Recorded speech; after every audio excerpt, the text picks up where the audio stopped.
बच्चों, आज हम नया पाठ पढ़ते हैं। आरोह भाग 2, आधार पाठ्यक्रम और गद्य खंड। ठीक। और हमारे पाठ का नाम है बाजार दर्शन। लेखक हैं जैनेंद्र कुमार। तो सबसे पहले जैनेंद्र कुमार जी का जीवन परिचय देखते हैं। इनका जन्म सन 1905 अलीगढ़ उत्तर प्रदेश में हुआ था। इनकी प्रमुख रचनाएं परख, अनाम स्वामी, सुनीता, त्यागपत्र, कल्याणी, जयवर्धन, मुक्तिबोध ये उपन्यास है, वातायन, एक रात दो चिड़िया, फांसी, नीलम देश की राजकन्या, पाजेब ये कहानी संग्रह है, प्रस्तुत प्रश्न, जड़ की बात, पूर्वोदय, साहित्य का श्रेय और प्रेय, सोच विचार, समय और हम ये विचार प्रधान निबंध संग्रह है। तो बच्चों, जैनेंद्र कुमार जी हमारे हिंदी साहित्य के एक सशक्त हस्ताक्षर हैं, है ना। इतनी अच्छी अच्छी रचनाओं के कारण इनको अनेक पुरस्कारों से सम्मानित भी किया गया। तो देखते हैं कौन कौन से प्रमुख पुरस्कार इन्हें प्राप्त हुआ है। तो साहित्य अकादमी पुरस्कार, भारत भारती सम्मान, भारत सरकार द्वारा पद्म भूषण से सम्मानित, और इनका निधन हुआ सन 1990 में। हिंदी में प्रेमचंद के बाद सबसे महत्वपूर्ण कथाकार के रूप में प्रतिष्ठित जैनेंद्र कुमार का अवदान बहुत ही व्यापक और वैविध्यपूर्ण है। अपने उपन्यासों और कहानियों के माध्यम से उन्होंने हिंदी में एक सशक्त मनोवैज्ञानिक कथाधारा का प्रवर्तन किया। परख और सुनीता के बाद 1937 में प्रकाशित त्यागपत्र ने इन्हें मनोवैज्ञानिक उपन्यासकार के रूप में प्रतिष्ठित किया। ठीक इसी तरह खेल, पाजेब, नीलम देश की राजकन्या, अपना अपना भाग्य, तत्सत जैसी कहानियों को भी कालजयी रचनाओं के रूप में मान्यता मिली है। ठीक, ये ना इनकी सर्वश्रेष्ठ रचनाएं हैं जो हमेशा जितने पाठक वर्ग हैं उनके दिलों पर छाया रहेगा। ये कथाकार होने के साथ साथ अत्यंत गंभीर चिंतक के रूप में भी इनकी छवि स्थापित है।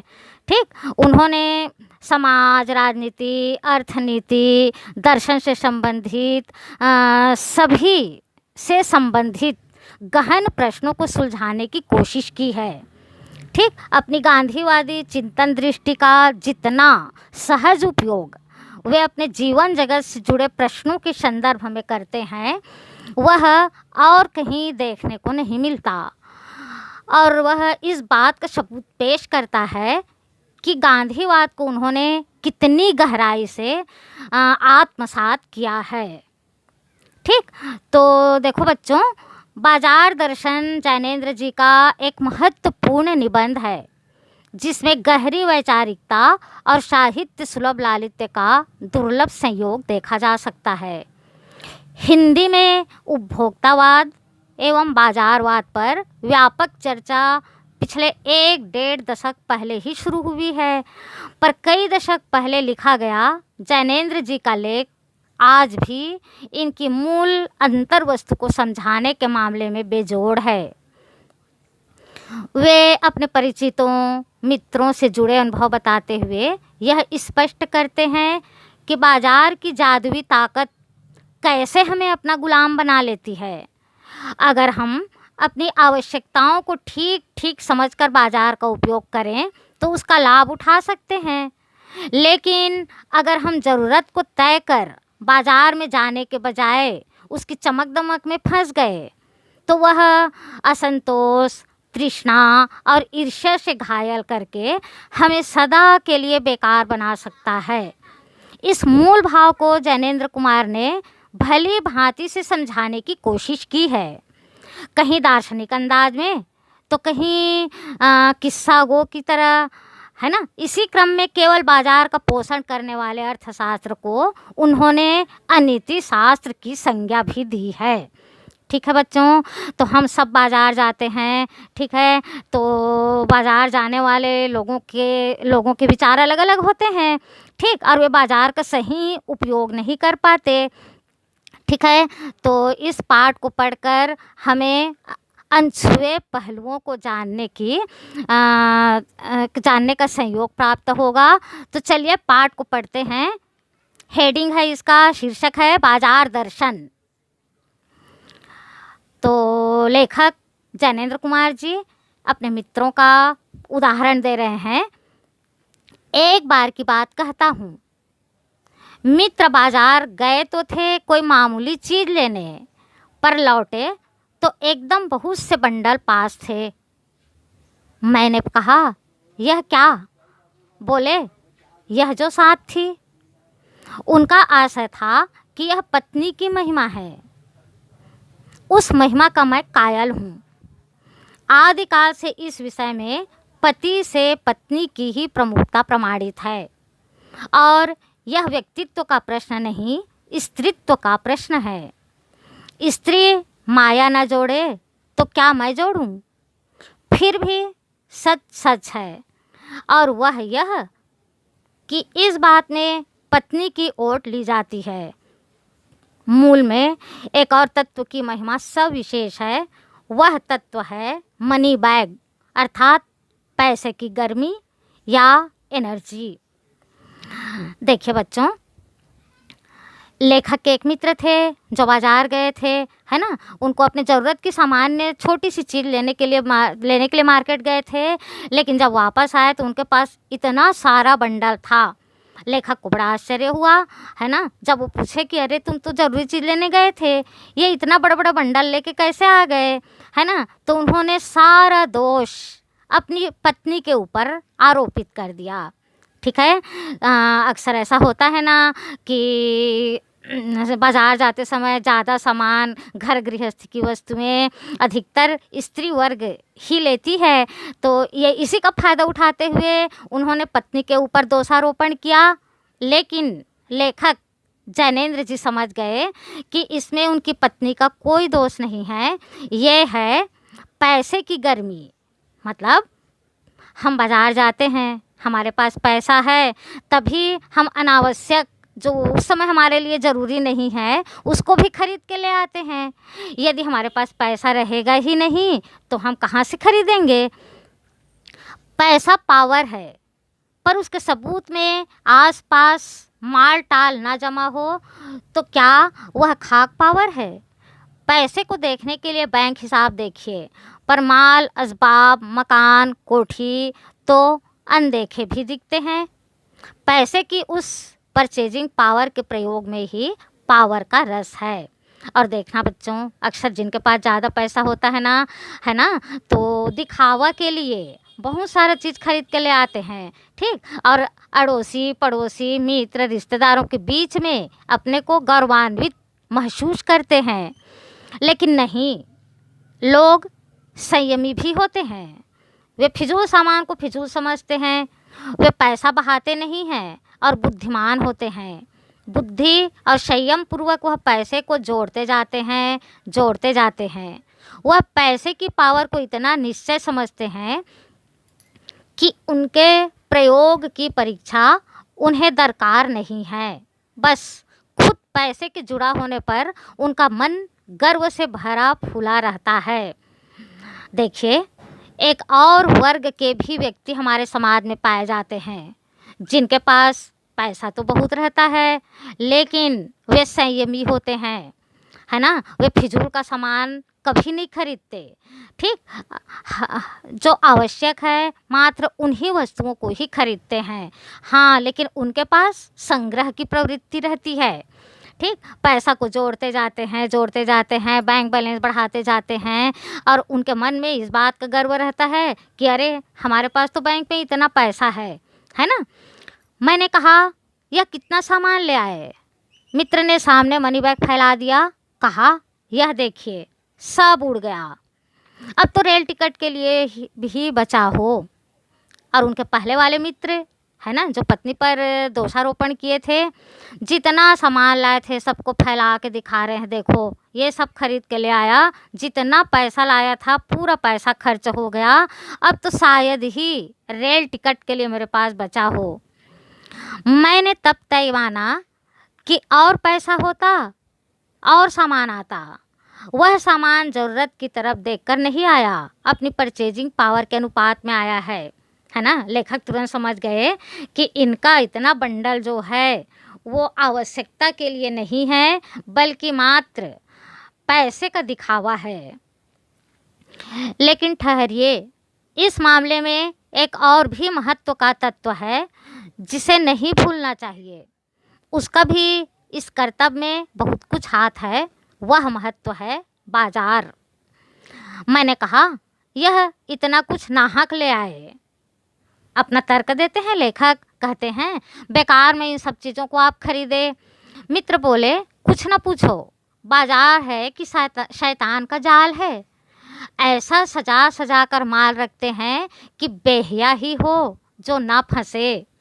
अब देखो, मित्र ना ये पूरी खरीदारी का भार बाजार के ऊपर थोप रहे हैं। उनका कहना है कि बाजार क्या है, पूरा जादू है, शैतान का जाल है ना। सामान को ऐसा सजा सजा के रखे रहते हैं कि शायद ही कोई व्यक्ति हो जो उसके आकर्षण में ना फंसे। मैंने मन में कहा, ठीक, बाजार आमंत्रित करता है कि आओ मुझे लूटो और लूटो, सब भूल जाओ। मुझे देखो, मेरा रूप और किसके लिए है, मैं तुम्हारे लिए हूँ। नहीं खुद चाहते हो तो भी देखने में क्या हर्ज है। अजी आओ भी। इस आमंत्रण में यह खूबी है कि आग्रह नहीं है, आग्रह तिरस्कार जगाता है। लेकिन ऊंचे बाजार का आमंत्रण मूक होता है और उससे चाह जगती है। चाह मतलब अभाव। चौक बाजार में खड़े होकर आदमी को लगने लगता है कि उसके अपने पास काफ़ी नहीं है, और चाहिए और चाहिए। मेरे यहाँ कितना परिमित है और यहाँ कितना अतुलित है। ओह, अक्सर बाजार जाने से सारी चीज़ें इतनी सजी सजाई टंगी रहती है कि ना चाहने पर भी मन उन वस्तुओं को लेने के लिए ललक उठता है। ठीक, और मन में ये भावना आती है कि मेरे पास जो है वो तो बहुत कम है, मेरे को तो इसकी भी ज़रूरत थी, इसकी भी ज़रूरत थी। मतलब मन में और की भावना प्रबल हो उठती है। कोई अपने को ना जाने तो बाजार का यह चौक उसे कामना से विकल बना छोड़े। विकल क्यों? पागल। असंतोष, तृष्णा और ईर्ष्या से घायल कर मनुष्य को सदा के लिए यह बेकार बना डाल सकता है। अगर कोई भी व्यक्ति अपनी आवश्यक वस्तुओं को जाने बिना बाजार जाएगा तो बाजार में सिर्फ उसको असंतोष, तृष्णा और ईर्ष्या, ठीक, और इससे बुरी तरह से वो घायल होकर हमेशा के लिए दुखी और निराश हो जाएगा। क्योंकि मन में चाह तो अनेक वस्तुओं को लेने का है ना। अगर कुछ छूट गया तो मन में निराशा आ जाएगी। अब यहाँ पर लेखक एक और मित्र का उदाहरण देते हैं, है ना। एक और मित्र की बात है। वह दोपहर के पहले के गए बाजार से कहीं शाम को वापस आए तो खाली हाथ, है ना। लंबे समय तक बाजार घूमे, लेकिन जब बाजार से वापस आए तो कुछ भी नहीं, कोई सामान नहीं। मैंने पूछा, कहाँ रहे? बोले, बाजार देखते रहे। मैंने कहा, बाजार को देखते क्या रहे? बोले, क्यों? बाजार। तब मैंने कहा, लाए तो कुछ नहीं। बोले, हाँ, पर यह समझ ना आता था कि ना लूं तो क्या, सभी कुछ तो लेने को जी होता था। कुछ लेने का मतलब था से सब कुछ को छोड़ देना, पर मैं कुछ भी नहीं छोड़ना चाहता था, इससे मैं कुछ भी नहीं ले सका। बड़ी अजीब बात है। देखिए, जब वो बाज़ार गए तो बाज़ार में प्रत्येक वस्तु को लेने के लिए लालायित हो उठे। ठीक, अब अगर वो एक वस्तु या एक सामान को खरीदते तो बाकी सामान को छोड़ना पड़ता है ना। तो क्या छोड़ूं और क्या लूं, इसी के चक्कर में वो कुछ भी नहीं ले पाए और खाली हाथ घर वापस आ गए। मैंने कहा, खूब। पर मित्र की बात ठीक थी। अगर ठीक पता नहीं है कि क्या चाहते हो तो सब और की चाह तुम्हें घेर लेगी और तब परिणाम त्रास ही होगा, गति नहीं होगी, न कर्म। बाजार में एक जादू है। वह जादू आँख की राह काम करता है। वह रूप का जादू है। पर जैसे चुंबक का जादू लोहे पर ही चलता है, वैसे ही इस जादू की भी मर्यादा है। अच्छा देखिए बच्चों, बाजार में जादू तो है, आकर्षण है, और लोग आँख से देख के इस आकर्षण में फंस जाते हैं। लेकिन जैसे चुंबक का असर सिर्फ लोहे पर ही होता है ना, वैसे ही बाजार का जादू ऐसे व्यक्ति पर ही होता है जिसके अंदर बहुत सारी इच्छाएं और चाह भरी हुई हो, जो अपने आप में संतुष्ट ना हो। जब जेब भरी हो और मन खाली हो, ऐसी हालत में जादू का असर खूब होता है। मन खाली है, मन में ये भावना है कि मेरे घर में तो कुछ भी नहीं है, मेरे को इसकी ज़रूरत है, उसकी ज़रूरत है ना। और जेब भरा है, मतलब पैसा है, तब तो मत पूछिए। बाजार का जो जादू है वो बहुत तेज़ी से असरदार हो उठता है। जेब खाली पर मन भरा ना हो तो भी जादू चल जाएगा। ठीक, अब देखो, जेब खाली है लेकिन मन भरा ना हो, मतलब अतृप्त है ना। तो ऐसी स्थिति में लोग क्या करते हैं, कुछ पैसा नगद देते हैं और कुछ उधारी, मतलब बाजार के जादू में फंस ही जाते हैं। मन खाली है तो बाजार की अनेकानेक चीज़ों का निमंत्रण उस तक पहुंच जाएगा।